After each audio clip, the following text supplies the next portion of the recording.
Hello everyone and welcome back to the channel. If you're a commercial real estate investor, developer, business owner, or entrepreneur looking to expand your portfolio, today's video is for you. We're discussing the biggest commercial real estate funding trends shaping 2026 and what they mean for your next project. Let's get started. The first trend is the continued growth of alternative lending. Traditional banks are still financing commercial properties, but many investors are turning to private lenders, debt funds, and non-bank financing sources. These lenders often provide faster approvals and more flexible terms, making them attractive for time-sensitive deals. The second trend is increased lending activity overall. After several years of uncertainty, more lenders are returning to the market. This means qualified borrowers may have more financing options than they did in previous years. Third, strong deals are getting funded. Lenders are paying close attention to cash flow, occupancy rates, business plans, and borrower experience. If your numbers are solid and your project is well prepared, you're much more likely to secure financing. Another major trend is the use of creative capital stacks. Investors are combining multiple funding sources, including commercial loans, private capital, equity partners, grants where applicable, tax credits, and local incentives. Instead of relying on one funding source, many successful projects are leveraging several. Finally, relationships matter more than ever. Building strong relationships with lenders, brokers, investors, and funding professionals can open doors to opportunities that may not be available through traditional channels. So, what's the biggest takeaway?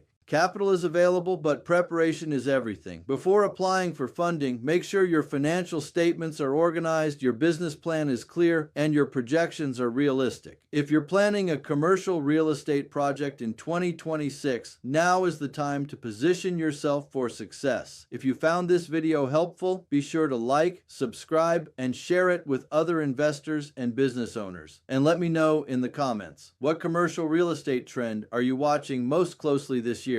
Thanks for watching, and I'll see you in the next video.